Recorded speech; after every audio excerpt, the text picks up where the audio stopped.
Good evening, everyone, and welcome back to another Supercoach Insider podcast. My name is Swiz. Here on a Wednesday night this week, we're leading in because it's, well, two reasons. One, because the mid-season draft is on, so we can actually discuss that live, and absolute carnage leading into the bye. So wanted to leave it as late as possible because just to see what the ins and outs with the Port Adelaide Carlton game. But before I jump into that, as always, check us out on all our social media platforms, in particular the YouTube, Spotify. Get in contact with us via Supercoach Insider 100 or Swiz 26. But the big one tonight is we have a special guest, and it is Nath, currently the fifth highest ranked team in. So welcome, mate. Cheers, Swiz. Appreciate it. Pleasure to be on. Not a problem, mate.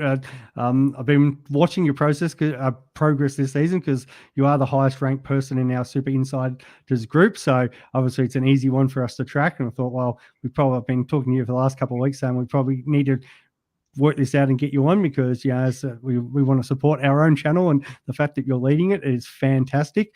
So I'll do a couple of shout outs before we get into talking about everything for your team, just because there's a couple of things I want to kick off with.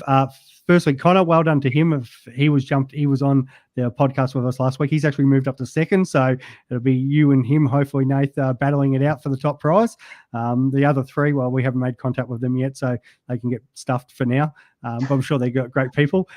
So that big shout out. To the who I got to shout out, Ben. Also Gus and Matt. So Benny Boy came up to me at the Essendon Richmond game the other day, tracked me down and said hello. Really do appreciate that. I always say I'm happy to sit there and talk to people in public. Gus and Matt hit me up in I'm trying to think what's the fish shop. I can't remember the fish shop, but we were in Richmond because we were actually London Tavern, couldn't get a seat there, so we ended up going down to Swan Street there.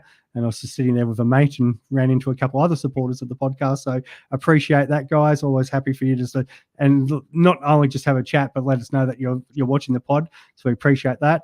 I've obviously got my Big Freeze beanie on. Important cause, as it every year.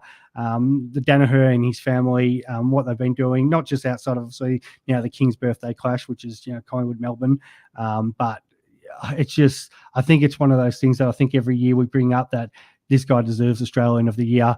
The battles that he's been going through, and not just himself, but actually making everyone aware. So if you've got $25 you can spare, go get yourself a beanie. They're great. I've been wearing them at work every day. So definitely do that. Shout out to Spills. No, you've been having a struggling time. We always sit there and say, mental health is such an important thing, guys. Reach out, shout out. Everyone's DMs is always open. And well done to Supercoach DR, because I know even though he's been battling his own shit, he's been there for Spills really close. So well done, mate, as always. Supercoach community top shelf, because keep getting around each other. So well done to everybody out there. Really appreciate all the support everybody's given each other.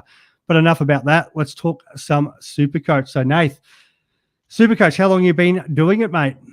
Yeah, no, I'll just say well said. I did see Spill's message on Twitter, and really good to see, the community sort of wrap their arms around him. I thought that was fantastic. Really, really sort of heartwarming. In terms of Supercoach, I think, about 3 years, I was saying to you just earlier. First year was really just a for fun, hey, what is this game? How do I play it? What do I do? Ended up picking, I reckon, about half the Bombers team. Had a couple of absolute jets in there, like Merritt. But I had like McGrath, and I was saying very quickly learnt that's someone you don't want to pick in Supercoach. And then sort of starting to understand towards the end of that first year, hey, how does Supercoach actually get scored? I'd just look at the end of the game. What is this score? All right, that seems pretty good. I think about halfway through that season, I'd captained Parrish as well when he went like 200 or something. He went absolutely ballistic. I was like, that's pretty cool. I think it ended up finishing like 5th on the round, like the weekly. Yeah. I was like, oh wow, this feels good. Almost got that top 1 or top 1K or $1 grand weekly prize, whatever it is. So that sort of sparked the interest, I guess you could say. And then started to take it a bit more seriously in the second year. Did a bit of research, but was mainly just sort of relying on guys like yourself and other sort of YouTube channels for information, really, like who's this rookie, who do I pick, what's the premium, all these sort of words, stuff like this, just really learning stuff.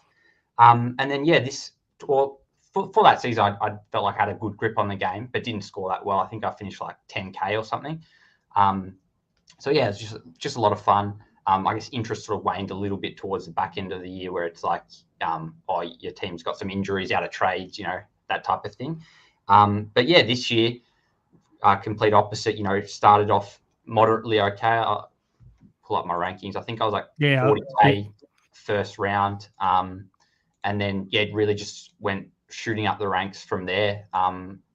Jumped into the top 100 in round 4.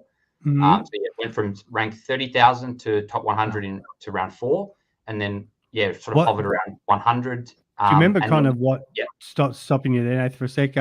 The trades you might have pulled at that point, because obviously to have such a big jumping of ranking, you've done something with your team. Yeah, most definitely. I felt, and this partly sort of the planning as well, was with the extra trades and just be super aggressive. And that really started from the first round. After seeing what was working, what wasn't, really pulled the trigger on a boost straight away to fix some structural things. I think I was talking to Chris just in a chat about not starting McKercher. I think we sort of had just discussing that and what that can open up for you. I did end up fading him, and it felt really bad. So I brought him in just before the price rise, so week 2.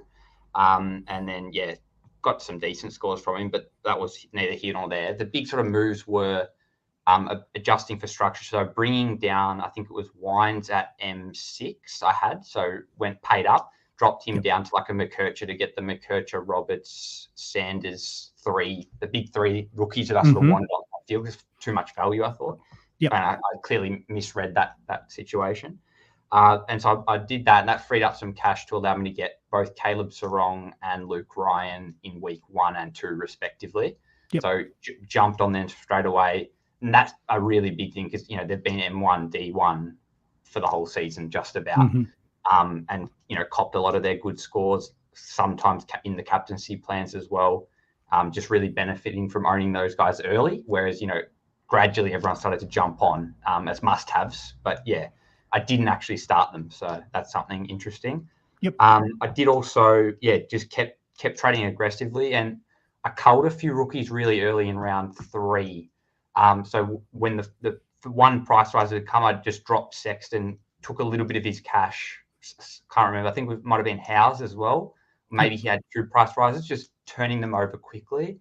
I sort of just realized that, I guess, as the season really started, it was like there's just going to be more cash in the game. I guess we sort of talked about it a little bit as well pre round 0 or round 1, but just that idea of there's more cash because some players have had that extra game in their system.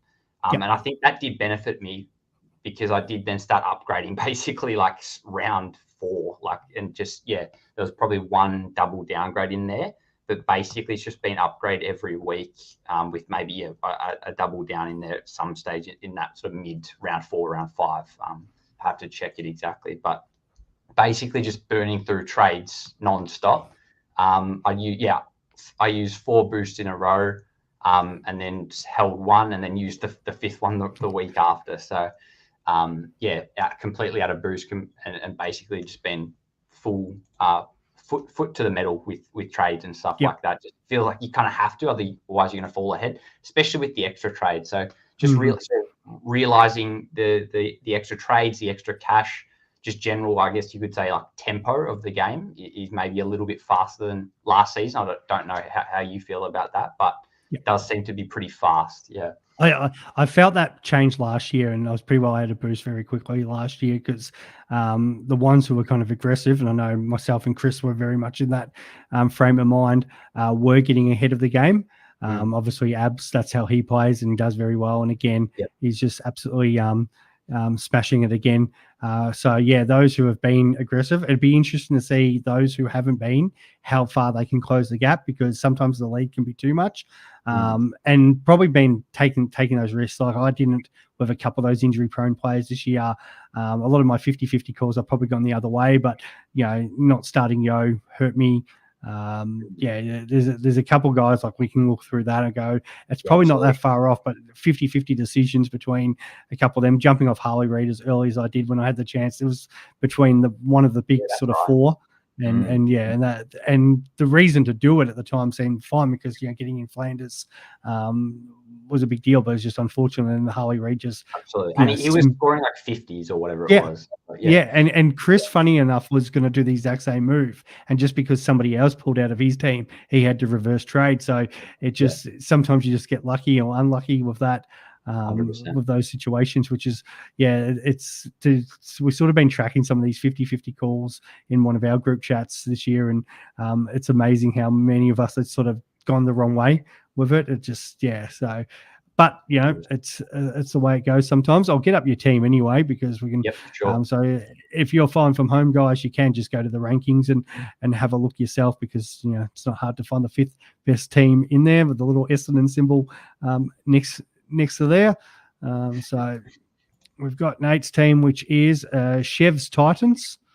And if you guys can see that from home, that it's not the easiest when I'm sort of bringing it up here, but as you can see, he's had Ryan, Dacos, Sheasel, Martin, Whitfield, and then he's got Comben and Closeley, so 5 premium defenders, which is obviously really solid. As you said, you traded in Ryan fairly early. I guess you would have started Dacos and Sheasel? Yep, most definitely. Started 3 premium defenders. It was Hayden Young who I traded out early, which a lot of people probably did. And it's sort of like a 50-50 call, but sort of as it was panning out. But at the time, it seemed pretty clear, like Hayden Young wasn't up to it. But again, there were a lot of clangers, and there were some things that were fixable. So maybe that was incorrect in hindsight. Looking at it now, clearly you say make the trade, but it definitely looked to be sort of like possibly a bit of a blunder when Hayden Young just started belting out some decent scores. Same thing with Nick Martin as well. I started Nick Martin, traded him out, brought him back in, which I know some other people have done as well. But I did the exact same. Yeah. And to everyone jumping on the questions and that, we will go through it, but we will go through a bit more of Nath's here. The couple still got the Gorn Grundy combination, which is with Sweet as the backup, which looks great because those who, like myself, are running Sweet at R2 have a serious problem. We'll get into more of that in a second. The forward line, did you bring Zorko recently, or have you had him for a bit? Yeah, just got his 160, so 2 weeks ago now. Yep. Petered out a little bit. Was very close to going Harley Reid out and getting both Zorko and Fisher. But I think I was like $2,000 short of it. And so I just decided to hold. There probably was some way to do it, but that would also mean, this week would have been very difficult with Zorko, Heaney, Fisher. And then you've also got like a lot of premiums because I've got Whitfield as well. So that's another round 12 buy player. Just would have been too hard to manage. Add Grundy into that. I sort of had to fade Fisher, even though, a couple of weeks ago, we sort of knew he's going to be top 6 with this change in role from Shees. So sort of went in with that. Plan is to get Fisher later, but didn't start Zorko and, got him in very recently. The two that really stand out for me, Matt Crouch, who's been absolutely flying. He hasn't gone up a huge amount of money, but is still averaging 110. And I'm gathering you started at him at that sort of 490 price tag. Yeah, and the real shock here is Jack Crisp, who's actually been quite decent. But what's sort of the theory about that? And is that a guy that you're looking at moving on during the buy rounds, or talk a bit about that, mate? Yeah, possibly. I brought him in last week. Okay. It was definitely, so he hasn't been in there for that nice little stretch that he's had. But I have been watching very closely, looking at that Collingwood midfield. They do seem to like him in there with that defensive sort of midfield role. I think that's something they actually need as well. Really complements, Dacos, Pendles when he's in there. Even Mitchell, he's not really tackling machine. And that's sort of what Crisp offers. So I think his job security is pretty decent. I saw last week that, both DeGoey and Mitchell were going to be out for some period of time.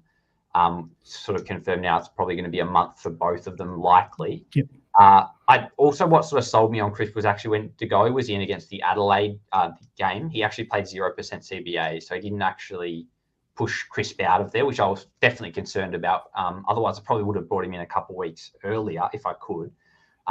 Just because, you know, we're always about the role, really bulk CBAs, good TOG.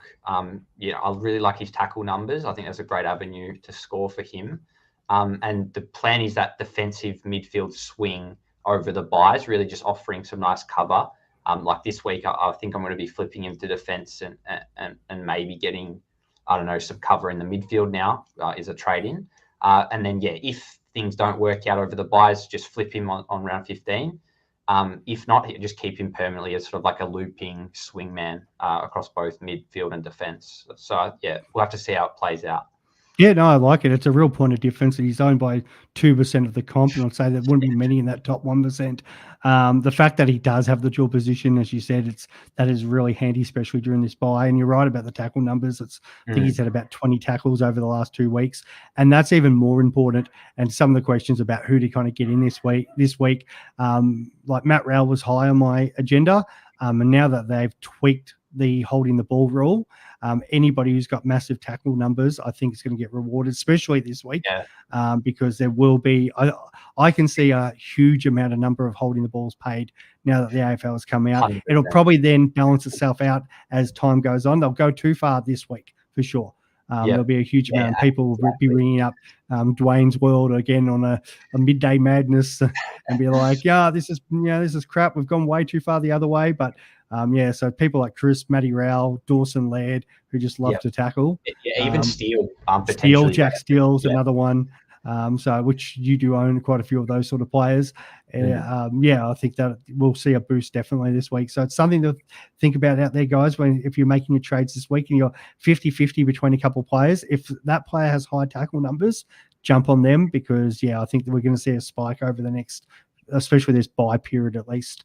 So that's just a bit of advice. But outside of that, mate, things look good. You've still got cash on the bench. A bit annoying about Clark getting suspended, but you've still got Flanders. Well, you've actually got Flanders sitting there, so that's technically another forward. But Comben, Closley, Sweet, who's obviously out now, Darcy. So there's enough cash there to. And really, what do you need? You need another defender. We put Flanders in. Even if we call Harley Reid F6 for now, it's probably one more forward. And in a perfect world, if you can get one extra mid in there and have Crisp on that bench, it's flying. Yeah, and there's some questions with the midfield, like Crouch and Steele. I was thinking maybe it's going to have to be a buy flip, but with the way Crouch is going, he's really on fire, and his TOG is so low as well. So I'm not sure if that's going to improve at all, but with what he's been producing, his points per minute are just insane. So wouldn't be moving him at the moment. Maybe it's definitely Harry, to be honest, out of the ones I'm just looking at now. If he doesn't sort of show something, maybe he's the one to go. So No, that's good, mate. It's I've got a love-hate relationship with Matt Crouch. When I sort of made a run, I think it was 2017. I had a fifth overall for the week and got inside the top. I was inside the top 50 for a while, and he was he was flying for me. And then I went with him the year after, and he got injured early and stuffed my entire season. So a bit of love-hate with him, but no, he can be the perfect pod. That looks great. So, congratulations, and hope that keeps going well. All right, we'll get into some of these questions in a sec, but I may as well bring up this mid-season draft that just happened because obviously it's very relevant. With hopefully some of these players coming into our teams at some point, but we know most of them will probably be around that 102k mark outside the ones who obviously played last year and have been given a second chance. Something to think about, guys, is a lot of these players, they might, if they haven't been in that team or that club, so a couple of people have promoted rookies off their VFL, so they obviously already know the system, but players that don't know the system, it does take them a little bit of time. So you do need to consider that. So don't be trying to go move these guys in straight away. But I know we do have a few questions about which of the guys that we should be looking at through the preseason. So that's the first round there. North Melbourne, very surprising, took Georgie Payne. Probably is the best midfielder in it. But I say surprising because he is a small midfielder. And this draft coming up is very midfield heavy. So there's not a lot of key position stock. So North having probably either going to be pick one or two in the draft, the way it'll play out. I don't see West Coast or St Kilda, well, more North Melbourne Richmond winning enough games that they will overtake them. So it'll come down to that North Melbourne Richmond game if Richmond keep losing, to who has 1 and 2, and it'll be one of the gun midfielders in. So I was a little bit surprised with that because they probably do need a bit more key position depth. We see what's been happening with their backline. And the other thing is, it is the fact that it is a Tasmanian, and I'm sure other teams might be a little coy on this whole situation going forward. But in saying that, they have picked him. I would not be surprised if we're sometime, maybe even during the buys, that he might get an opportunity.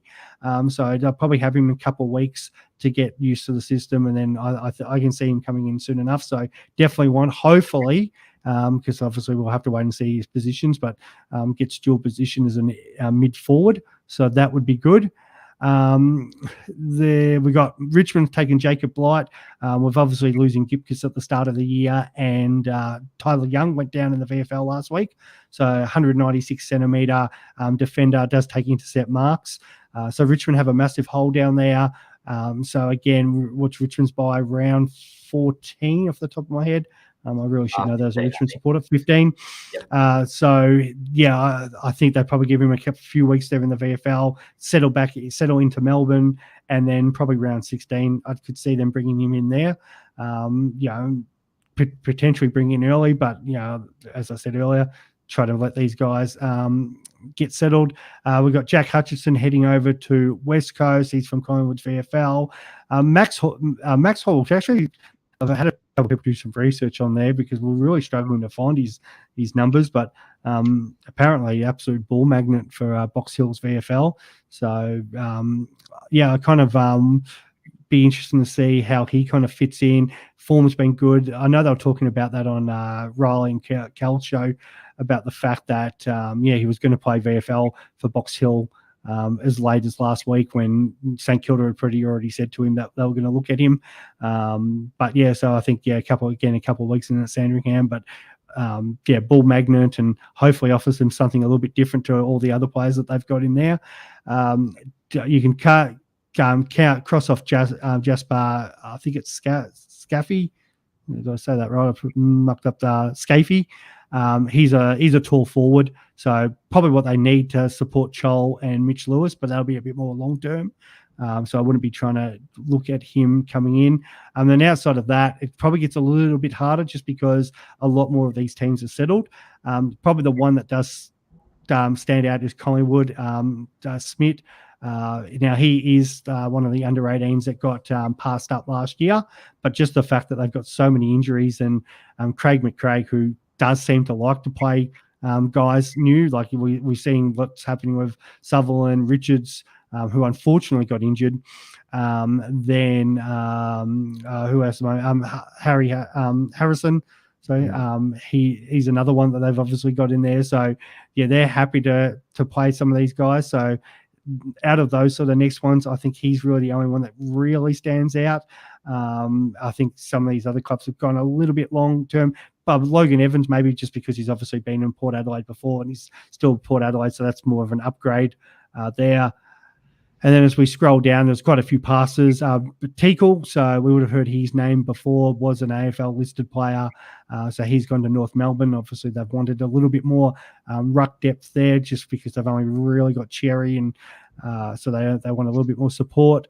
And I don't really know a lot about Campbell Gray or I think it's Beck, but I think Trav's put in there. Really happy with Break. If you can tell me a little bit more about him, that would be awesome, Trav. Thank you for your support. And the other one is Ned Long. So he is one who's come from Collingwood's VFL. So he's in the system. Chris is telling me he wouldn't be surprised if he gets named as early as the following week. Even potentially this week, because it could be a bit of a like-for-like there, I believe, for Richardson. So just somebody who already knows their system. So you wouldn't be surprised if he comes in at like 102K forward, I'm guessing. But until we I think these prices will be added tomorrow. But outside of probably Teakle, I think most of them will be 102K, which would be very handy if we could get at least one this week, because obviously we are all looking for that sort of rookie. Because I know some people are already going early on Phillips.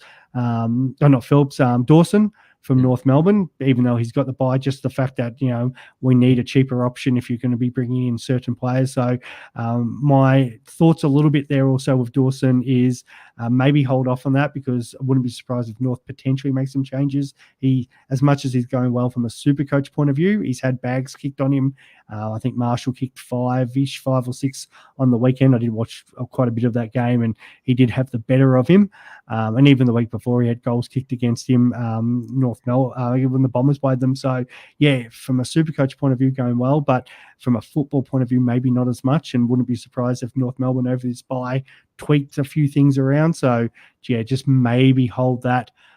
Travis is saying he's a running half back that's going at 95% disposal accuracy. Perfect. So we know Kitty Coleman went down for the season. Zorko's been playing down there. But we do know Zorks is obviously 35. And so maybe they've brought him in for a little bit more support there. Maybe they can give Zorks a bit of a chop out or a rest at some point. So, yeah, the only issue there with is the fact he's coming from the Sandful, so he's going to have to obviously move, settle in. That's going to take a bit of time. But the Lions, they do have their bye, so that'll give them a little bit more time up the sleeve. But try to get him a couple of VFL games, and hopefully we go from there. I don't know how much you follow this, mate, but it's is there anything that's maybe stands out there for you? I think I was looking a little bit just at who potentially, North and Richmond might take, just because they're probably the guys who are most likely to get a run with, injuries and lack of depth, I guess, for North. I heard a lot of good things about Payne. But yeah, whether the big question I certainly have no answer is, when do these guys get their chance? Is it sooner rather than later? Otherwise, if it's round 18, it's like, who cares at that stage? If it's maybe round 16 or even earlier, hopefully that they get at least a game, and maybe you can go a week early or even just straight in if there's really something looking attractive and something's come out. I've also looked a little bit, just because I'm a Bombers man, at the Essendon. I did see that name, Saad El Howley, running half back, I believe, as well. But with our half-back stocks and our defense, I don't really know where that fits in and where he plays. So, yeah, just something to keep an eye on. Yeah, for sure. And that's the hard thing, because, as I was saying, you look through the rest of the kind of list, and, yeah, it's some of those top teams. There's probably no reason, unless outside of Collingwood, just because how many injuries they have copped. You just can't really see a lot of these guys going to break in. And that's where I always think it's a little bit of a long-term view. There's been some teams that have had some real success with that, the Bombers in particular. But necessarily, like, even when Durham, it's not like they rushed them in straight away. They will probably potentially get an opportunity. Some of these guys, they might get 1-2 games, a bit of a feel for it at some point. But at the moment, outside of sort of your North Richmond, I was interested to see if North hadn't gone Payne, because I feel like they would have gone Jasper Scaife just to give them the extra tool, where Payne would have gone after there, because I think Richmond were pretty keen on just taking Blight. And the fact that Blight went, West Coast had to go somewhere else. So potentially could have got through to Hawthorn anyways, even though he might have been the best player in this mid-season draft. It was an interesting decision, just because, obviously we do know how many midfielders they have. But if Payne comes in and fits in, does that mean Sheasel goes back to half-back potentially if he starts impressing in the VFL? That could be one that could be on the card. So we'll have to wait and see sort of how the makeup over the next 3 or 4 weeks. But yeah, if you're going to follow any VFL in the next few weeks, guys, try to tune into a North Melbourne game with Georgie Payne playing, because he'll be the one that we definitely want to keep a close eye on. All right, let's get to. I just add one thing to that. Sorry, Swiz. Yeah.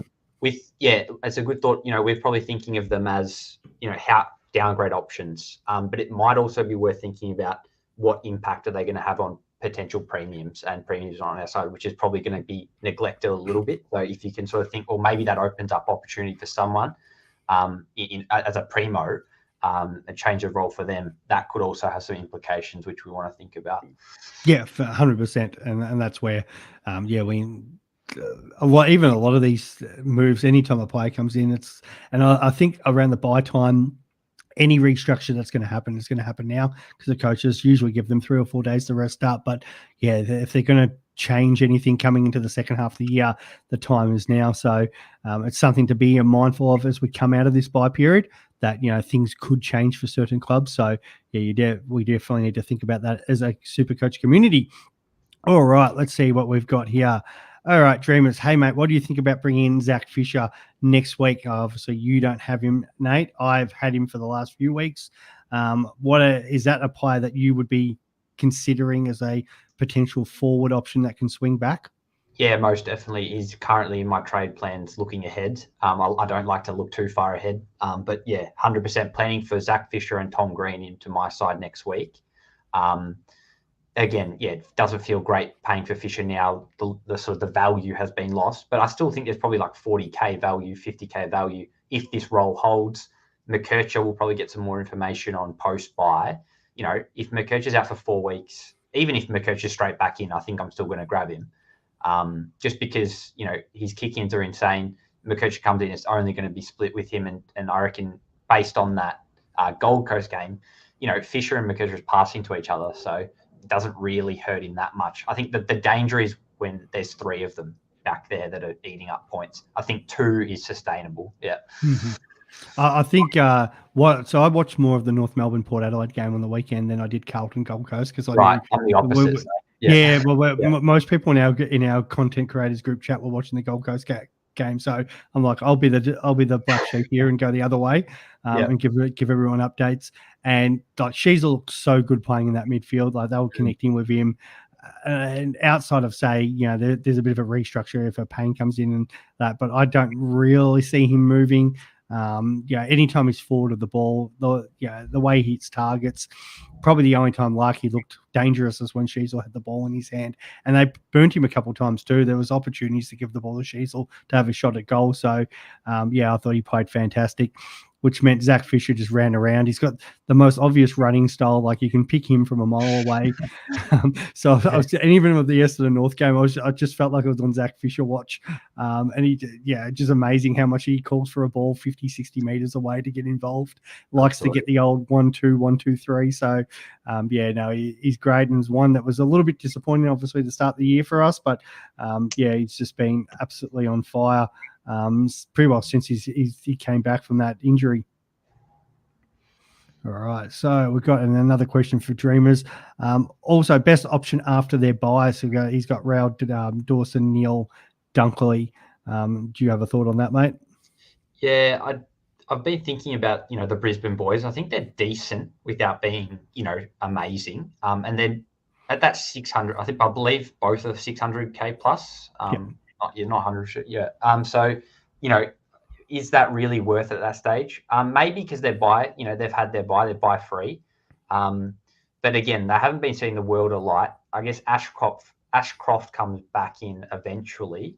But again, I don't think it's going to have too much of an influence. Again, I'd be if you want to trade them in as a bit of a point of difference, I have no problems with it. I think they're both super solid. I think I like Neil more for the ceilings type of scores, and then Dunkley for that consistency. A bit of that defensive midfielder like Crisper, like, high tackle, high pressure, but sort of lower disposals, which can sort of mean less ceiling. So, yeah. But out of those two, I mean, obviously you take Dawson in a vacuum, but, he's going to be super pricey after his buy, most likely, with that massive score in his system now. Reali, on the other hand, offers a lot more value. And as you say, with the rule change, I think that probably does benefit Rao. Maybe, though, he has less time to stand up in the tackles as well. So he might get pinged for holding the ball more. So a few more clangers as well, which might even that out. I'm not sure. We'll have to see how that goes. But yeah, I think Rao's a perfectly fine buy. I guess also one more thing is Dawson has the last buy. So you're getting fewer scores from him at that stage. So yeah, something to think about. And again, with I think a lot of these buy questions, it depends on your team as well. If Rao is fine after your buy, and that works fine. If you need to target one of those earlier buy players in Neil or Dunkley, then that's probably going to offset the slight differences in average from here on out. So I'd be looking mostly at how many primos are you fielding during your buys in making that decision. Yeah, I couldn't say that better. My thing was, I was quite looking at closely at these Lions players until they lost last week. And now I'm now leaning to the fact that I don't know if they can make the finals. It's going to be a long road. Like, they're 10 points behind. Yeah, they've got the Dogs and Saints afterwards, so they could get on a roll. But then after that, it does get a bit hard. So if they were to drop the Dogs game, yeah, there could be a world of hurt where it could be full. Well, they'll need to catch up 4 games on the run home. And if that's the case, we've seen it every team every year. Once they're done, they start managing their players. And, maybe Neil at sort of 31 years old at some point starts getting managed because it's like, well, why? What are we playing for kind of situation? So that does have me a little bit worried about the Lions just because they're out of contention completely. Dawson's slightly different story because, I think they've got some winnable games coming up the next couple of weeks, which if they do win, they're probably slightly ahead of where the Lions could be. And the fact, he is captain playing in the midfield. But I do like Real, as I said earlier. I like their draw. They're right in the mix for finals this year, and the tackling situation, I think that could benefit him. So we'll see. And one more from Dreamers, McGovern versus Houston. Yeah, interesting. I mean, again, buys would matter a lot. Like if you're running 3 guys or even 2 guys in that round 13 buy. Going Houston this week, if that's what you're thinking of, could actually be a really good play because it just evens out how many players you're fielding. But I think scoring potential, it's got to be McGovern. Just those kickouts, monopoly on kickouts. And I think Witherden is out now. It only boosts the amount of points for him. Only thing with him and why I probably wouldn't go on McGovern is just injury risk. I can't see him playing every game from here on out. And I guess it is a possibility that he does, but, history tends to suggest that, at some stage these guys will break down. Whereas Houston, bit younger, bit fitter, hasn't really had as many problems. So I'd probably be saying Houston. But, if you need that sort of point of difference and you want to go for a bit of ceiling, bit of risk, McGovern, absolutely fine. And I probably like the pick more if you just ignore injury concern. Yeah. What about you? I had McGovern in all last week, and then last minute went Clary, and I did say it was all dependent on what Clark or Stewart did, because then it opened up other defender options because I've got all the other defenders that I want, and of course Clark and Stewart scored well, so I was like, well, I don't need McGovern anymore. But no, I did like the fact that he does have the monopoly on their intercept marks, does everything right, and as you said, the only issue is their potential the injury history, but. Outside of that, but Houston is somebody I've owned for quite a while. I love the guy as a player. Did have a kind of poorer game for his standards. Has got a decent record against the Blues. Did go 176 against them last year, but that was at Marvel. But you get this with Houston. He can throw in big games. He can have sort of quieter ones, but his quieter ones are at least usually sort of 80s, 90s. Last week was a bit different. 77 against North. No surprise because the ball didn't spend much time down there. The Power completely dominated that game, so no need to really get Houston involved. So don't be too concerned because I know a few people asked me about that, and I was like, it's North. It wasn't the perfect game, but he does. He has St Kilda coming up soon. McGovern, I think, has got St Kilda coming up twice, so something to think about because they do obviously leak points to defenders. Yeah, I mean, you could actually VC McGovern this week if you bring him in, I would say, as an option, just because of how leaky those Saints are. Yeah. Talking about defenders, and this is a popular one, it might be the most traded in player this week. Is he? Your man, Ridley, he's the most traded in premium, and I think he might be the 3rd highest traded in. Put on a clinic last week. Put it on a clinic against a Richmond team with no forward line. Well, Dusty was the forward line.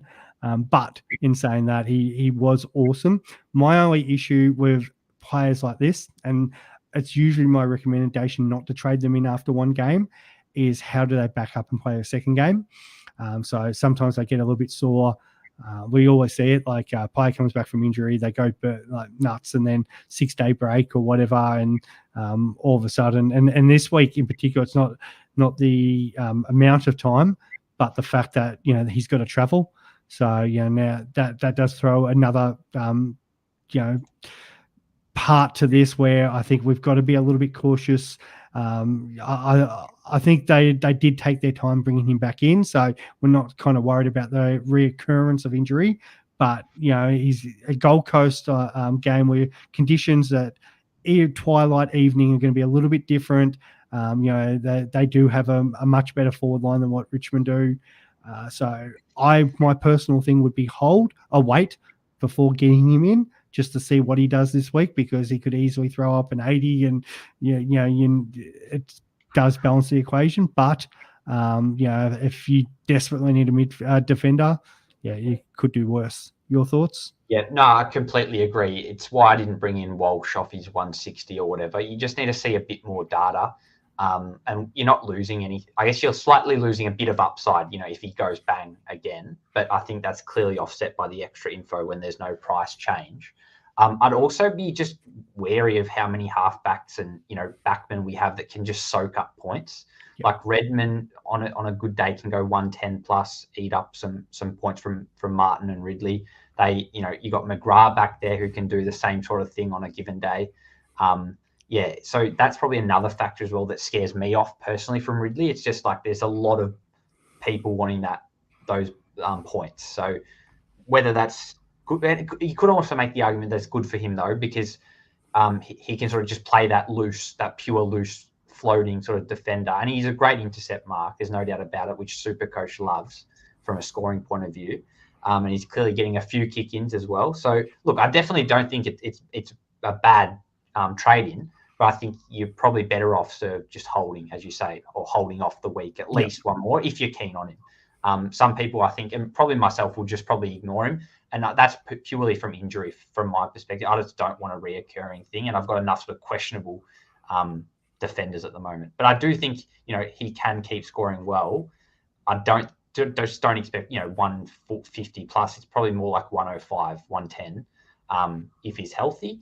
And some ceiling games will come, but I definitely think you also got to pay attention to Richmond, as you say. They inflate scores. Don't read too much into that one score. Look at the game. Look at how he scored, which probably does stack up if that maintains. So don't hate it, but I personally wouldn't be recommending grabbing him this week. That's why I quite like at his price, Tom Stewart. I know a few people are like, maybe it's not his year, but he's playing Richmond down at the old Sleepy Hollow this week. So it wouldn't surprise me. And Stewart's done it to us in the past a few times. Obviously, that game where, he took out Prestia or whatever. We don't need to revisit it because we know my thoughts about that. But he dominated us that day. He's dominated us before. And everyone's dominating his sort of Richmond forward. So wouldn't be surprised if Stewart and Holmes go absolutely nuts against us this week. And they're VC options. So, and you'll see that, like, people probably bringing Ridley this week. He'll probably churn out an 80, and then Stewart's the one that churns out 160. And then people will be trying to get a hold of Stewart next week, and it'll be the next team that we're playing. So, you kind of, this is how you stay ahead of the game. We know the Saints, we know Richmond, even the Swannies have been a good team for if you've got defenders this year. So Collingwood as well. Collingwood as well.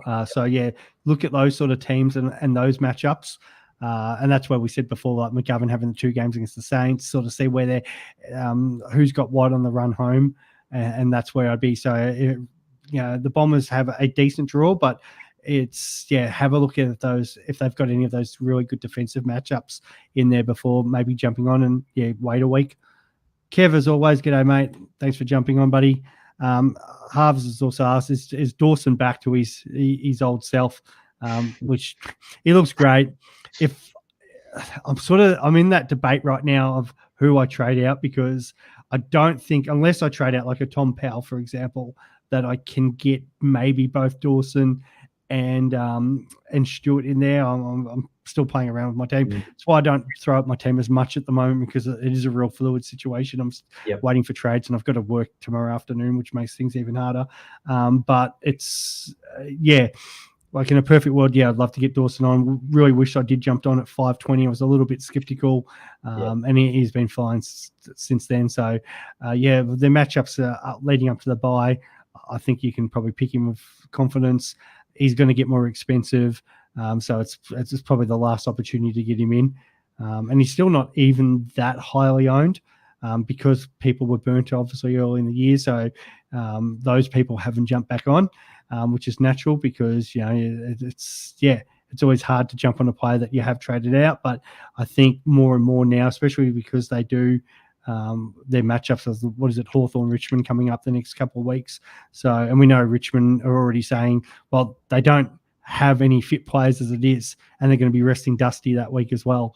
So, Adelaide could absolutely put us to the sword. Like they put West Coast to the sword to 99 points. Richmond are going to have no team against them. They're probably going 100 plus. And the Crows, if they beat the Hawks this week, which that's no gimme because the Hawks are up and about, but if they do get up over the Hawks, the Crows all of a sudden be thinking, hey, we're a chance for finals here. If we do a number on Richmond, our percentage will be great and we're right in the mix. So, I think you've got full confidence on Dorse. Yeah, I do have one sort of question mark, I guess, is why the CBA so low? That's what I'm sort of wondering. As he seems to be scoring without them, so potentially there's even more upside in the pick because of that. I don't know. I've been seeing him start forward a lot still, even in his hot run. Surprises me. Maybe they're still looking for that midfield, mix that they've experimented with, but maybe this is just what he's going to be, like a 50% CBA mid, 50, 60% CBA mid, rather than that 80%, which is perfectly fine because he can get the ball off the wing and drill targets inside 50. So, and I'll tell you, as a non-owner, it's scary watching him because he can kill you around if you don't own him. I love getting him in if you can, and if it fits your bias. But that would be the one sort of, I guess, little thing I'd be just in the back of my mind thinking what's up with that. So I probably want to do a bit more research into that. Well, you've also asked about Zorks. Should he be traded out? No, I wouldn't be trading Zorks out. No way. But we did talk about last week. Now, it was a little bit of play by the media he had there, but he does get myotherapy done. But then I'm getting myotherapy tomorrow. Shout out to Laura, who's I've mentioned her in the past before. She's Richmond's myotherapist, so she gets the pleasure of going from Dusty to me every week, and I'm sure that's a highlight of her week. We know the age factor. I reckon you'd be a better patient, Swiz. More talkative. I don't think I would be either. No, that's. We know obviously he's older.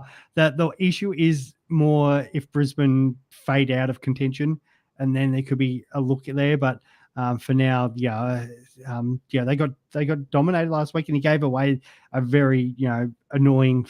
Was it 50 early on in the game? It was on -3 at quarter time. Yeah, it's always good. That's going to sort of happen. And to the credit, like the Hawks are up and about. My father-in-law made the point many times on Sunday when I was watching my wife's concert that the Hawks always beat Brisbane. And he's a big Hawks man, so I think it's 4 or 5 in a row now. So it probably doesn't surprise. And credit to Sam Mitchell and their team. They came in with a plan and gave Brisbane absolutely no space. So they attacked the ball. They did everything right from a game plan. And they got frustrated. Zorko got frustrated. What was it? 4 free kicks against him a day. And that's why I don't like the pick. But you just have to go there in the forward line. But you just undisciplined free kick after undisciplined free kick on the weekend. Like he's trying to tackle a guy after he's marked the ball, basically, and he just gives away a 50. They lost their cool. It happens every week, so that's why you just hold. And this is the whole thing about saying jumping on people who just had their high score, because now you've got this situation where so they've got the bye this week, as we know, but Zorko's 161 will be coming out. Then he'll have that 66 in the score, and if he puts up a great score against the Dogs, great, no problems. But if he doesn't, he has one more poor game, comes crashing back in value, and then if he recovers, like people are going to pick him back up cheap again. So, if you've got 610, you're in that realms of do I want Dawson or do I want Zorko? I'm taking Dawson every day of the week. So I wouldn't be looking about getting him out. But if you've got him, I wouldn't be looking at getting him in after you buy. But if you've got him, I wouldn't be looking at trading him out just yet. The next couple of games are really important. And the big one is in, now 3 weeks' time against St Kilda. So they've got the Saints. You've got to hold Zorko for that round at least. Yeah, I have no problem, no concerns at all about Zorko from a scoring perspective. Top 3 forward, guaranteed if he's not injured. So, don't trade him out. It's just a fluke. Don't panic. And, that's just a general rule of thumb for all your primos, but especially with a guy like Zorko in the forward line who can go ballistic. So, yeah. Yeah, exactly. Okay, Klopp, which combination do you prefer, A, Green and Ryan, or B, Heaney and English?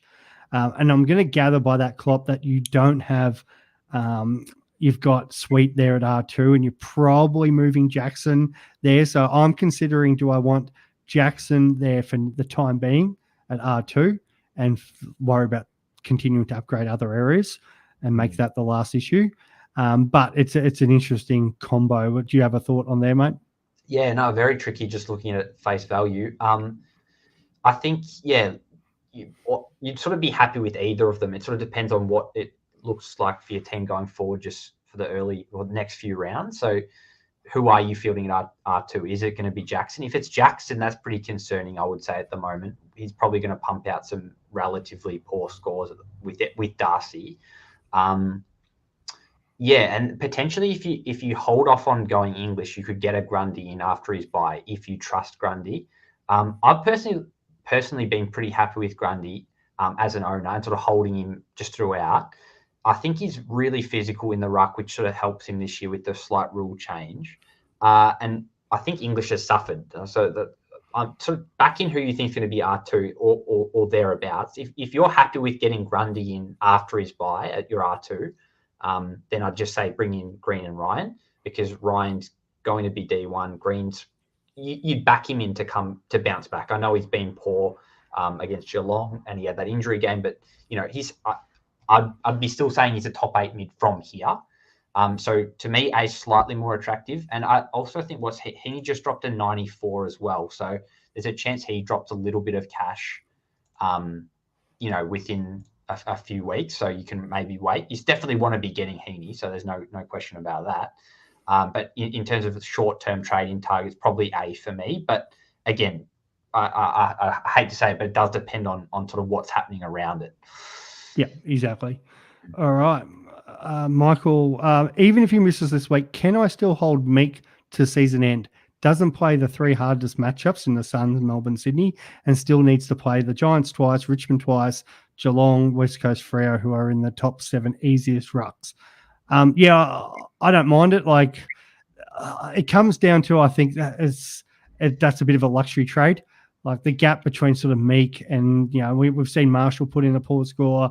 The only one is if you didn't have Gawn, because Gawn is so far the best ruck. It's not funny. Like the guy, I think I was saying in the group chats, I feel like this is just Max Gawn a little bit of byplay. Look at me, do the fitness test beforehand. But if that was legit and he did have an injury and he still comes out and dominates that much, it's like, it's ridiculous. So if you didn't have Gawn, it's just 100% Meek. Anybody out, get Gawn.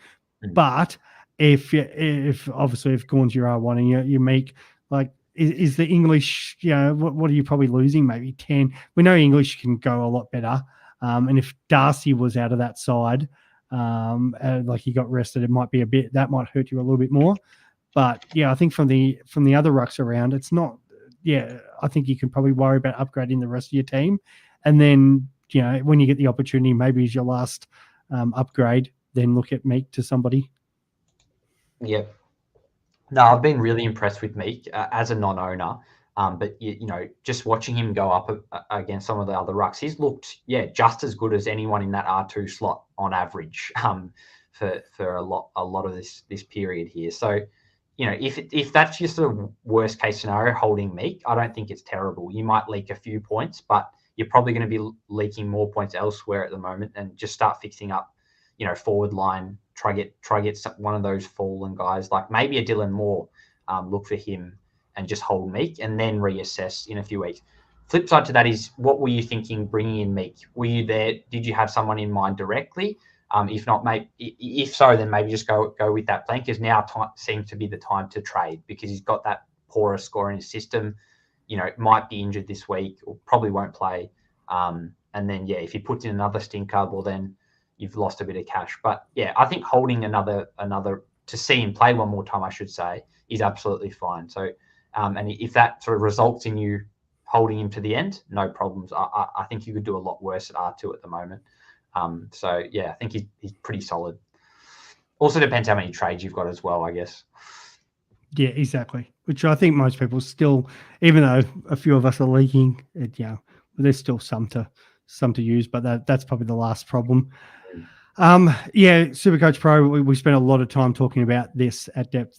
So just go back through it. And anybody who missed the start of the show, apart from going through Nath's great rundown of his season so far and being the fifth highest person, check that out. But we also definitely talked about the mid-season draft and our thoughts on that. So yeah, just go back and go through that. I don't need to repeat that again.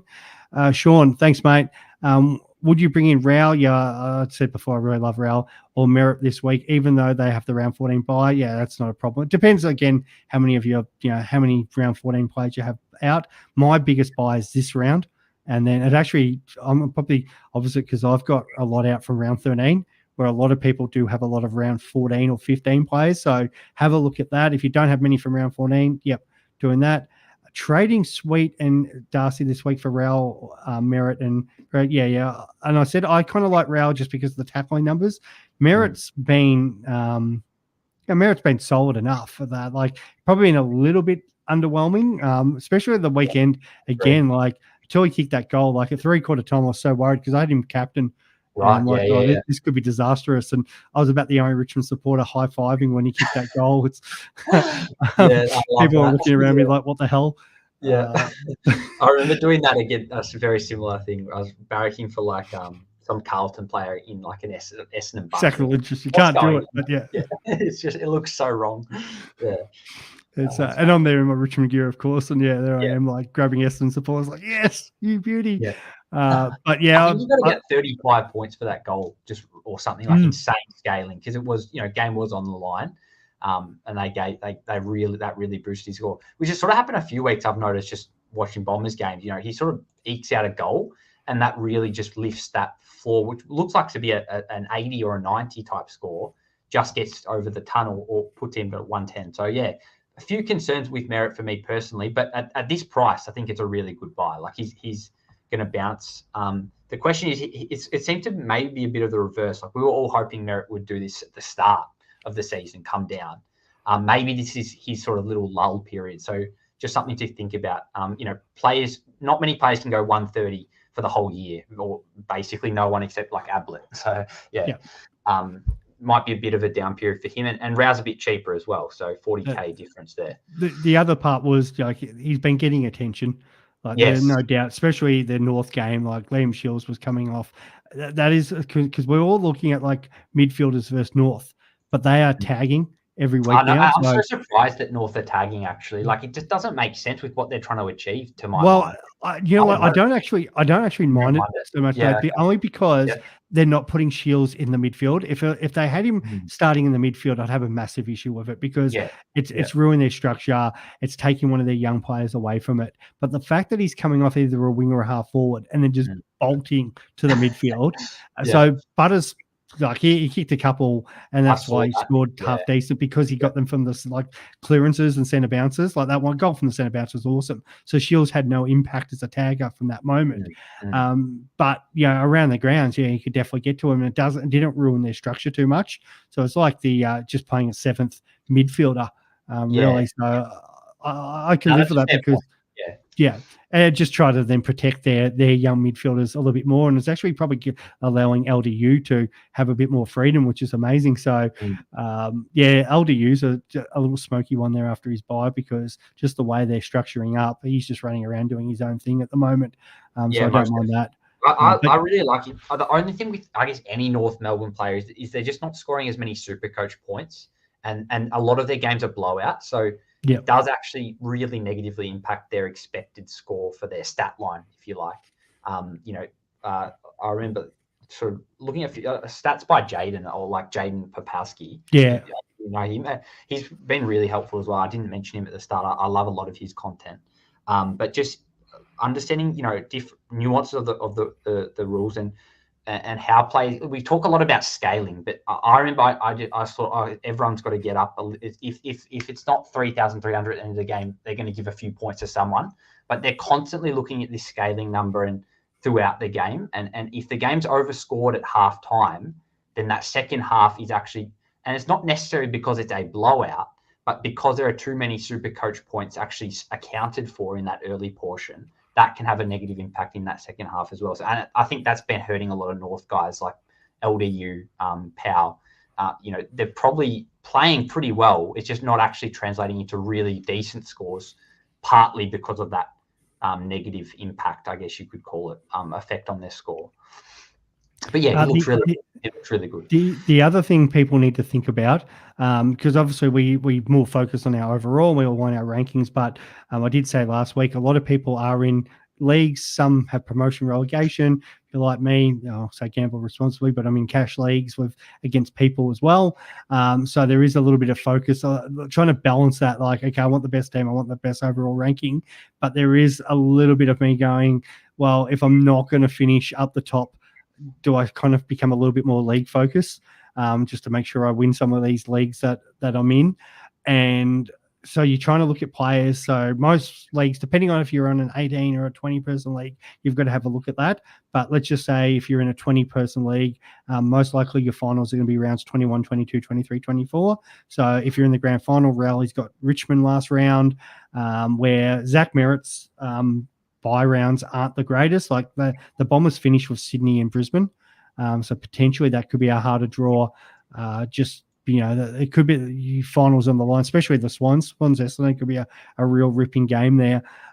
So that could help because finals is on, but it could also mean teams are still got different structures, defensive structures. They're trying to lock him down at that period of time too. So you do have to be mindful. We know Dunkley's run with roles, and he'll go defensive if need be too. And if Merritt's still super hot there, that can be a potential there. So you've got to kind of have a look at those fixtures and take them into account.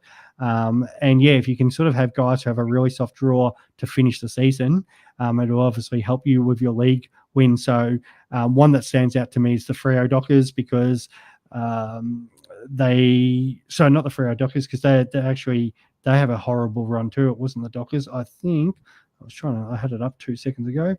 Where are we here? It is.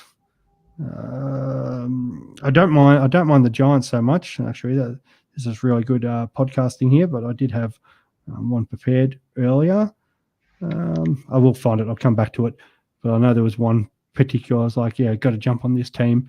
But before we'll get into that, thoughts on Brian Myers. Now, I really want a Geelong player because I think they're going obviously reasonably well. They've had a bit of a lull, but they'll bounce back. What are your thoughts about the Ematic forward? Yeah, not bad. I played around with him a bit a few weeks ago in some trade plans. It does seem a little bit risky, but again, if you need a bit of risk to climb some ranks, I think he's a perfect type of option who can really provide a point of difference in a forward line that's looking, really, you could just about pick a dozen guys at that F6 position who are going to give you decent scores. And if you decide Brian Myers is that type of guy who can, if worst case, be that F6, so, maybe he can push up like F5 or something like that. I'd have no problems going with it. But again, he does seem to be a bit more of that actual forward player. So, you're going to get a bit more of a yo-yo effect than someone in a half-back role like a Fisher. Don't hate it. But, I don't think he's like a must-have or anything by any means. But as a point of difference, really don't mind it. I'm just looking at his price, $500K. So, not huge value at the moment either with that 71, but he has a good matchup this week. Richmond, looking ahead, he's got North. Geelong's the one. Games. My previous one was so it's Geelong and Carlton. You're going to be looking at. So Geelong finished. So the week to get you into the finals, Supercoach finals, they've got North Melbourne down at Tassie, which I'll just thrash.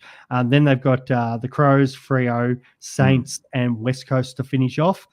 So they'll have a field day there. And the other one is the Blue Baggers. And Kurnell, Harry Mackay are two that, we know Kurnell just absolutely feasts when he kicks bags.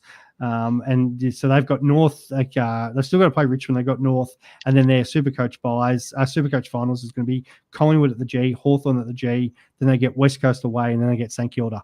So, the even Paddy Cripps, any of those Blues players, could be definitely somebody that you got to watch out. And I think lean I on. prefer like a Kerno over a Myers personally. 100%. But yeah, again, if you're looking for something a little bit different, whether it's for leagues, as you say, or whether it's just for a point of difference to make up some ranks, go for it, because he's looked pretty good, you have to say, Myers, that is. But yeah, I just like the upside on Kerno against some of those really bottom teams where he can just has that upside to go 150 plus, and you get a massive boost that week. So yeah, personally, it's like maybe a key forward for me, but that's my sort of pot option, if you like, in the forward line. If you want Myers, no problems. No problems. All right, I'll try to skip through because obviously we are dragging on now a little bit. But iconic thoughts on Sicily on Amon D6, not a bad run, good 3-round average. Not as hot on Amon. I was pre-season when I wrote that article, but you can't ignore Sicily. You, mate? Yeah, no, I definitely prefer Sicily of the two. But Amon does seem to be getting a lot of kickouts, which is nice. I was looking at Amon last week as my sort of crisp play. I needed to see Sicily back in that team and see how that affected Amon. I couldn't go there earlier, but now that we've seen he's backed it up, don't hate Amon, but prefer Sicily. Yeah, and he's had a massive 3 weeks, Amon. So yeah, if that continues with their draw, like and they too have that really good Supercoach finals, like the prelims, Richmond, and final games, Hawthorn. So even like we know Sicily can just absolutely feast on teams like that. So I don't mind him. He's still a bit more like he's 60K more expensive than Stewart. Like that, it's actually amazing to think that he's. I don't mind Stewart, actually. Just going back to that, I am looking to get him in as like a D6, D7 with Crisp or whoever it is. I know a lot of people hate Stewart at the moment, owners particularly, and I can understand why, because he hasn't looked right and you paid tons for him. But just looking at him at 480K with that fixture, with a lot of Geelong games, I know we're talking defenders now, but I do back Stewart in to come good.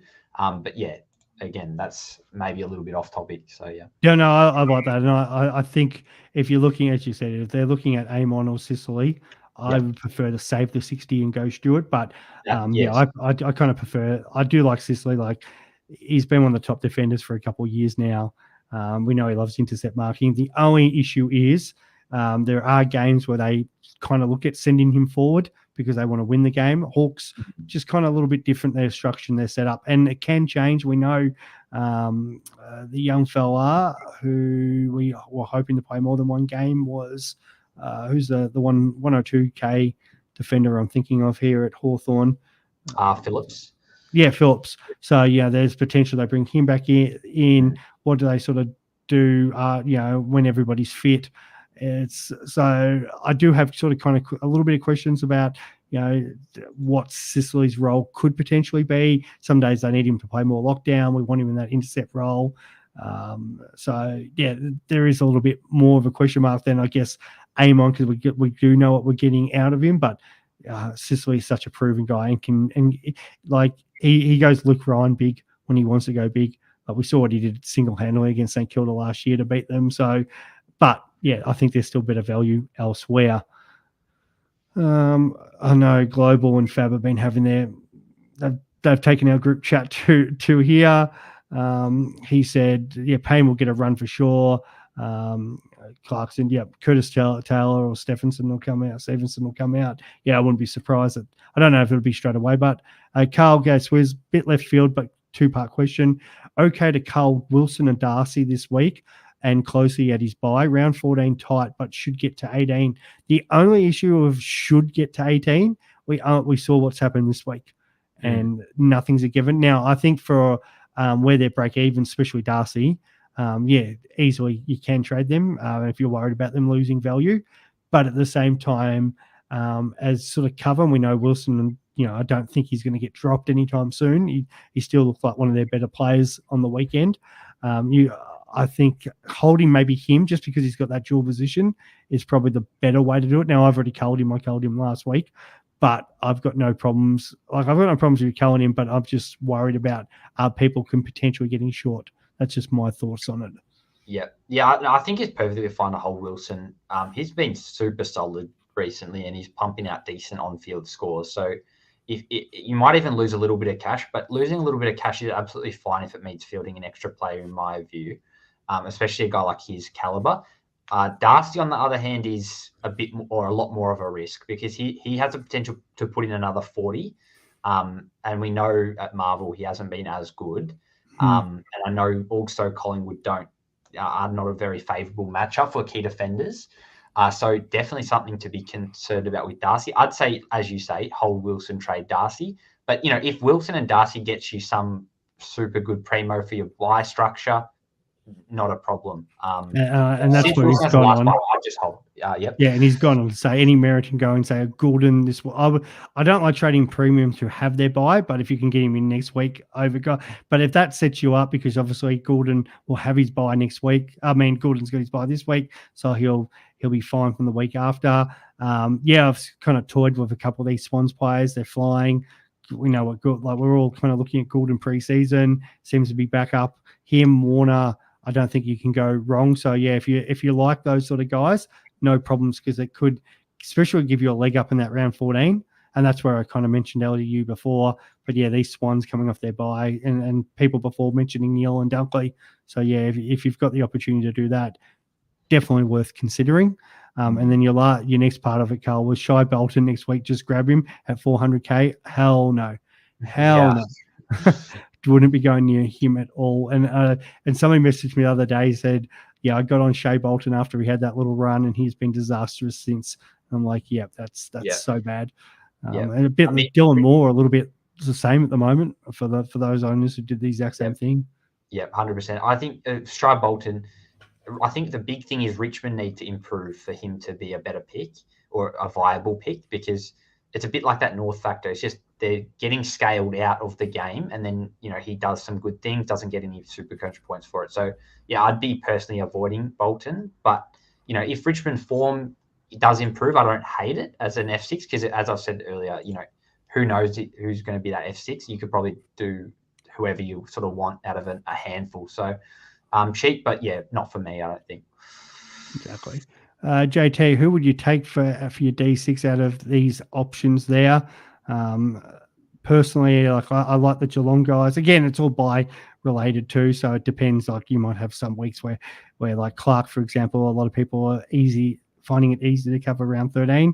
But like, I like Stewart. Clark's flying in his role. I probably have Nasiah, Wanganeen-Malira last of that group. But yeah, I think him and Holmes are kind of the last three, and you could raffle Clark, Stewart, Sicily. Yeah, no, I agree. Again, I'd be saying buy whichever works best for your buy, because they're all going to average pretty similar. I'm personally looking at Clark this week out of sort of some of those guys, really between Clark and Stewart, just because getting Clark means it also help my buy structure going forward.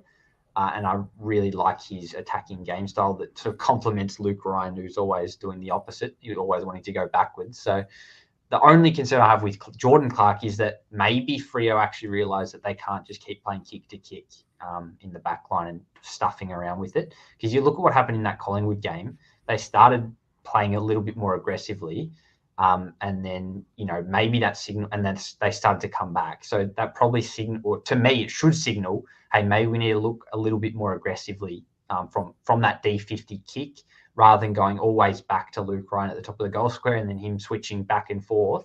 Does that also impact Clark? Maybe it's Ryan that suffers more than Clark if that even happens. So that might not be so much of a concern. But yeah, out of those, I'd probably be picking Stewart personally, and then Clark, and then sort of Sicily, I guess. I'm not sold on Holmes really, just because I don't know what his role is. It seems to be a mix of everything at the moment. He played a lot of CBAs last week, I think it was. Yeah. Which, not a terrible role to have, but I do like to see a bit of consistency in a role. But yeah, Holmes has been really good. Don't get me wrong. He's looked better than Stewart by far.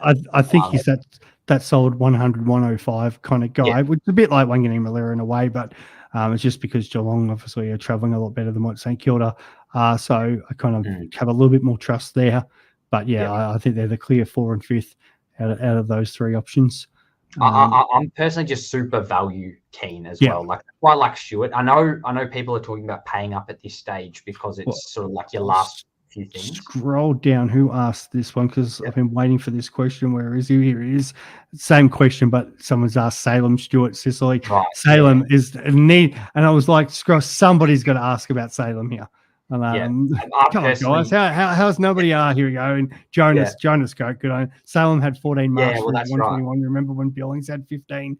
Exactly. So it's been a bit of a here we go. A few other people in here. Thoughts on Salem? So we do appreciate the questions, and also you guys talking about it in the chat, which is great. Any temptation there with Christian Salem, mate? Not for me at all. I think that's a trap to my mind. It's a perfect trap narrative. You can see it sort of playing out. Yep, goes massive against Saints, and then just starts pumping out on the 80s and 90s. He's got no kick in. So I did research him because I was initially keen, and I think he piqued a lot of people's interest at that price.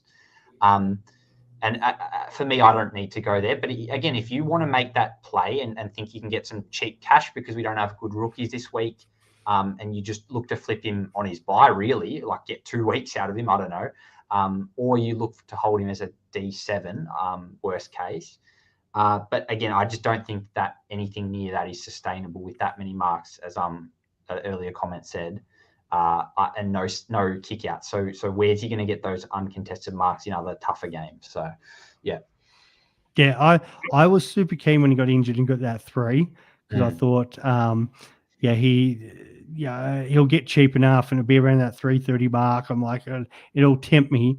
And I was like, the one thing I didn't want him to, I want him to play anyone else and get 120 of all the teams he had to come back in as St Kilda, which is, my worry because everyone else, like he's been that, at best, he's sort of that 85 sort of guy.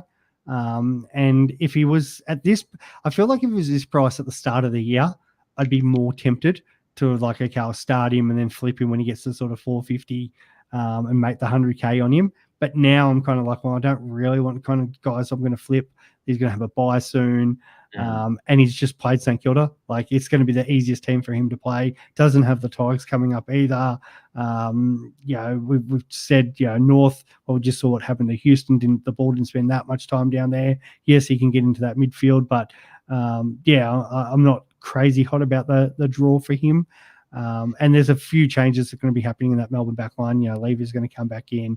They're going to have to juggle a few things around. So, I'm not super hot on him. I know quite a few people are. He's one of the most traded in players this week, but I'd probably just let that one slide. Matty, you've got a great question for both of us there. It's like, Nate, I know you've got Sweet at R3. I've got Sweet at R2. What's the move? So I go you first, because for those who have Sweet at R3, what do you do, mate? Well, I definitely don't think he's coming back anytime soon. So more than happy to get rid of him either this week if you can. But again, if you can get cash elsewhere from like a Darcy and you don't want him to leak cash, you can also hold him and just move him on next week in your next upgrade. So I'm personally looking at moving him out either this week or next and getting in some type of premium in the forward line or defense. I've got Livingston in my forward line right now, so I can just make that trade fairly easily. I was hoping that he'd play this week for Grundy cover, which would have been super nice, but he's not named, as probably everyone knows. I guess, I don't see him coming back, so I think it's trade whenever you can, really. Yeah, I think if you've got Sweet at R2, you most likely got Jackson covering him. So you can potentially get away with having him there, just sitting at R3 this week and move him on next week. It also gets a look at Soldo just in case he doesn't pull through the game right, or that's not the end of the world there. But you can easily obviously trade him this week if you have to. So you've either got the two options. It's move Jackson in there for this week and hold him for a week, or just hold 1 week. The other reason I'm kind of on the fence about holding, just because Timmy English's break even is 138 this week.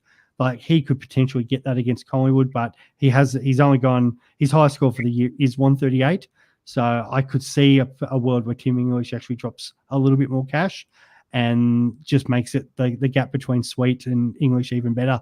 So I've got no problems kind of holding just to see what happens with the rucks. Maybe one of the other rucks, puts their hand up and makes them even a more bigger temptation. So I kind of just want to, I most likely could hold, and depending who else plays, as long as like if I can move Darcy and say Sharp on, for example, or someone like that, and still have 18, then I'm most likely to keep Sweet. If I don't have 18 and I need to move Sweet, then so bad, I'll move him there. So again, it does depend about your sides. Thanks, Joe, for jumping on. Mackay versus McKay, get chucked in the bin. I want to see Sard versus Sard. We're not going to see Mackay, mate. One of them's going to pull out. But it's not going to be one of them. They're the same person. I've been talking about that for ages. Till I see them in the same game. I'm not going to say afterwards. Otherwise, we've answered a few questions about Tom Stewart there, so I don't need to do that. Holmes, we have as well. We'll go one lucky last one. From Sam, thoughts on Sweet and Darcy, Livingston and Ryan, and would be a trade out Darcy if it means only fielding 17 or 18, or someone on a buy like a Power to field the extra score that Darcy puts up. This is where it gets hard, because I know everybody wants to field 18 and you don't want a donut, but if a player's only going to be putting up sort of 30 or 40 points anyway, and then lose cash for you, is that 30 points really worth it over the fact that somebody could drop 20, 30K? So it is a bit of a debate. Now, Darcy obviously could still score well, but we've talked about Marvel's not his greatest stadium. Against the Pies, probably going to be a hard game for him. And the harder thing is he's not going to have Norton there next to him. So he's going to get one of the better defenders, which is going to make life even harder for him. So if he's not getting as much ruck time, and there's a potential there, I feel like it'll be a little bit easier of a matchup because Cox isn't there. So when he does get a bit of ruck time, but does that mean Bevo just goes to Timmy English, who's a pretty fit player, and says, okay, mate, we need more out of you this week? Or is the fact that they bring in Rory Lobb to replace him, and that's controversial to sales because we know his manager's been, shopping him around and having a look at his options for next year. But if Lobb is the one that comes in, is Lobb the one that does the ruck work and Darcy just stays at home? And if Darcy just stays at home and does no ruck work, then he's going to score awful this week. So, I think he'll get a bit of ruck time even if Lobb comes in. I believe when Lobb came in, a few weeks ago, I think Darcy still got ruck time. I have to check that.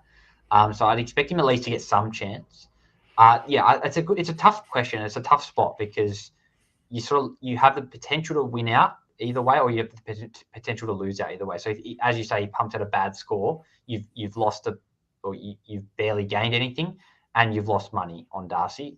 And then he's a must trade out next week anyway. So that's one risk, but there is upside to Darcy. He can. I know there's a bad correlation with Marvel, but he still can pump out an 80 if he gets a few goals, a few hit out. So it's definitely a bit of a tough one. I personally, at my stage, I would be saying try get 18, at least 18. So I would be trying to avoid a donut at all costs. And if that means holding Darcy, for me at this stage, I would say absolutely hold. I know it could come back to bite you a little bit. But it will probably also depend on your cash gen situation. Like, do you have lots of cash, or do you really need every single dollar to get a full primo team? So if you're in that latter boat, then maybe just cop the donut this week, 17, and just focus on getting full primo. If you can afford to leak a little bit of cash on Darcy, and field 18, I think it's a worthwhile trade. So if that's the question there, because I wouldn't be trading like a Power, for instance, at this stage. I think he's got some more good games to give you a bit of buy cover. That would be my initial assessment on that without looking at the team. Yeah, I've still got Tommy Powell in there. So if you take out who do we want to take out of here? Got to ignore Joe Richards because obviously apart from the fact that he's injured, so that makes Tom Powell the 16th highest on average of the forwards. Now top 10 at the moment is Caldwell at 89 and Powell's averaging 85. So he's not that far behind the top 10. Now you get a little bit more of a gap when we get sort of that top 6, but yeah, Waterman's 90, sort of 94, then we get Mackay, and then it really jumps back to, Myers and Kurnow. So he's sitting only 6 points a game behind 8th spot right now. So Powell, I don't think, is a trade out at all. And he's just about to have his bye. So if you can get through this week, that's going to be a massive plus. Like, he's not scoring the greatest, but we've talked about this. What forward is, and at least the one thing is he's consistent because he is getting CBA. So 72, 77, 90, 89. You could do worse than going, okay, he's not turning up, but it's still in the mix every week. So and they come off the bye and they play West Coast. So that'll be it's the couple bottom clubs against each other. It could be an opportunity for him potentially to get one of those better scores. And and they do finish with a pretty good run at the end of the year when they play Richmond, West Coast, Hawthorn. So I'd be trying to hold Powell unless something massively changed with their setup.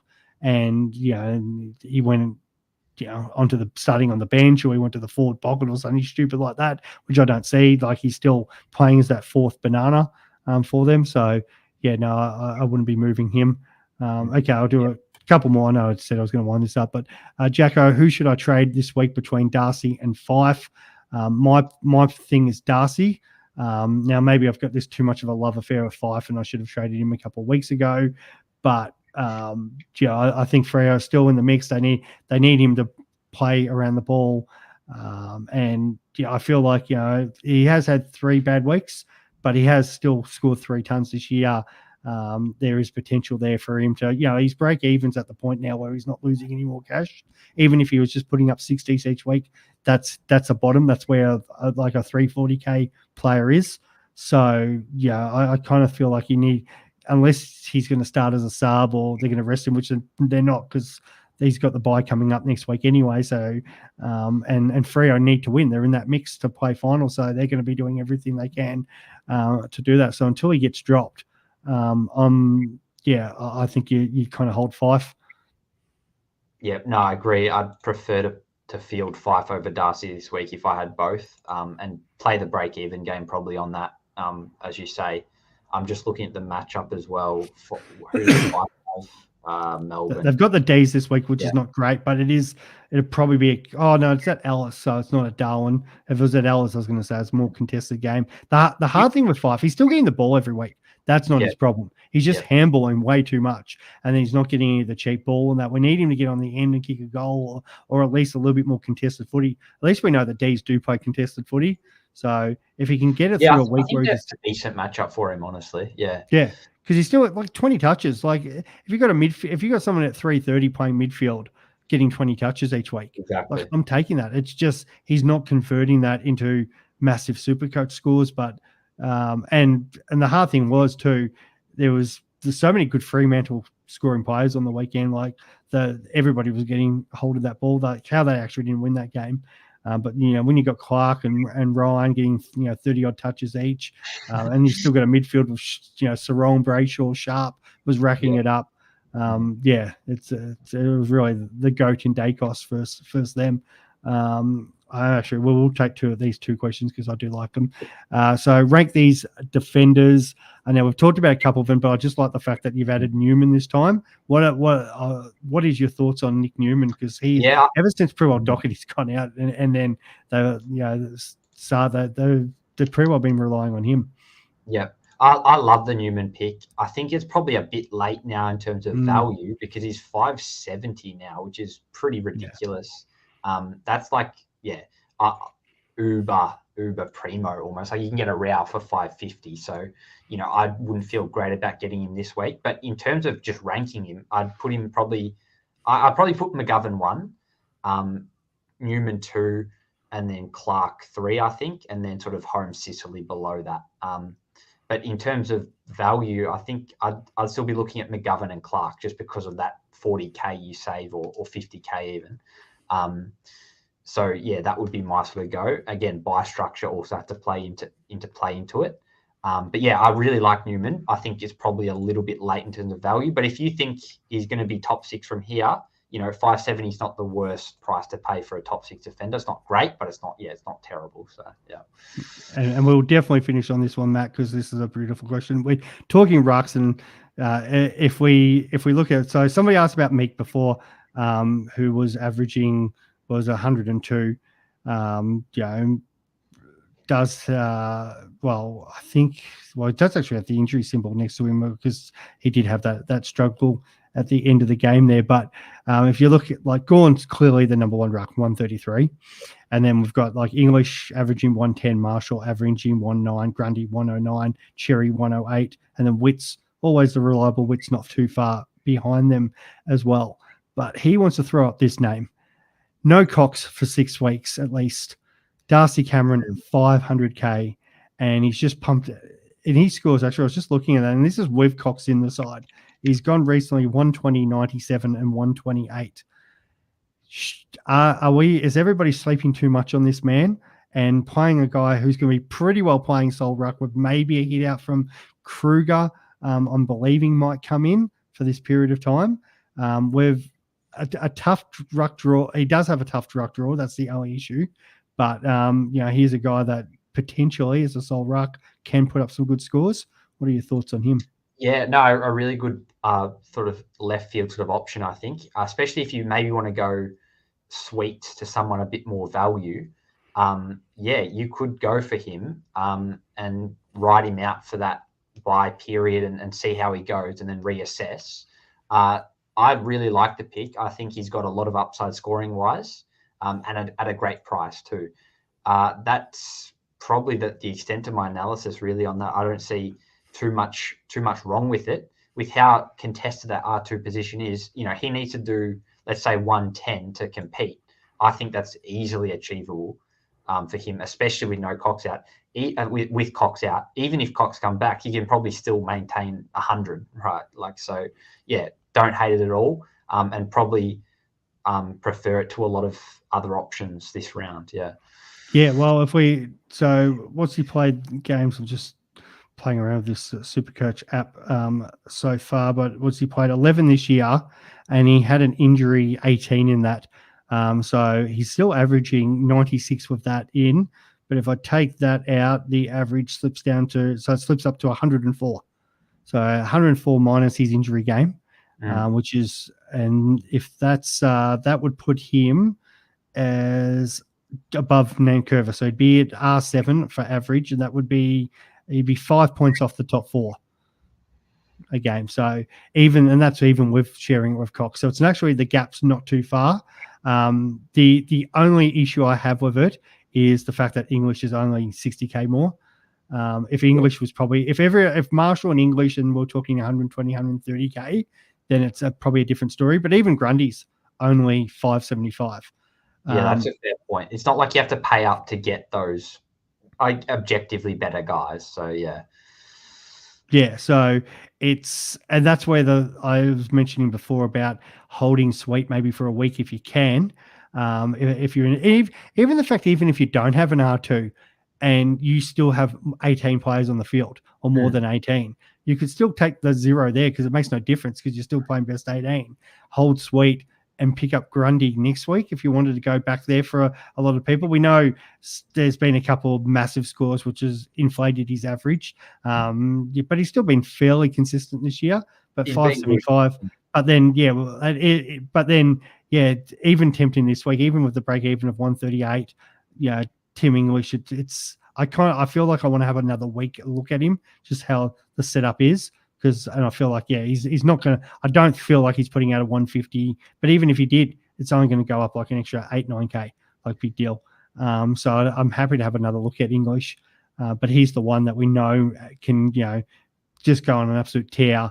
And the fact that the doggies do have to play North twice, he's so good around the ground, like he could just belt them. So for 565, I really like him. So I think that's the one that we probably should be focusing on, and especially like if you could say at any point throughout the season, I can get sweet and 250K to get to English. Like, you're doing that in a heartbeat. So I think that's what. But Matt, I don't mind the suggestion. It's a great suggestion, and it could be a great pod. But yeah, I feel like English is still the one we need to look at. Yep, no, I agree. It really comes down to what you want at R2 as well. Like if you can take Cameron at R2 and then that gives you some wiggle room to get a better primo in the midfield, make that trade-off in your head and run that calculation. Whereas, getting a primo ruck, it might give you a few more points, but it might be worth it in terms of how much you have to pay. But again, as we said, it's only 60K to go to English. It's only 70K to go to Grundy next week, who's had a bye. I guess if I was in that position, I'd probably just trust the tried and true premiums that have been there. So I'd be looking at an English or Grundy. But again, if you're trying to make a bit of a point of difference move, don't hate it at all. Yep. That's it. All right. Thank you. If anybody else has any questions, as always, hit me up on Twitter or leave them on the YouTube. I'll try to get through them at some point on break tomorrow. But fantastic debut, mate. I loved having you on the pod. Very insightful. We'll be obviously watching your progress like a hawk on this run home. Hopefully, we get through the buys unscathed and keep it going. Yeah, I appreciate it, Swiz. Also everyone who sort of reached out in that community chat as well from Supercoach Insider, just giving me some encouragements. Yeah, I really appreciate it. Lots of great community. Appreciate the support. Great to be on. Really enjoyed it. No problems at all. All right, guys, as always, good luck for the weekend. It'll be a really interesting, because some really tough games if you're a tipper. It'd be very interesting which way you're going to go, because there's a few really 50-50 games in the next couple of weeks. Hopefully, fingers crossed, there's no more carnage for us. Teams out tomorrow night. We'll be watching that with a lot of interest, and hopefully it's a good round for all our Supercoach Insider people out there. Enjoy, guys, and we will be back soon. Talk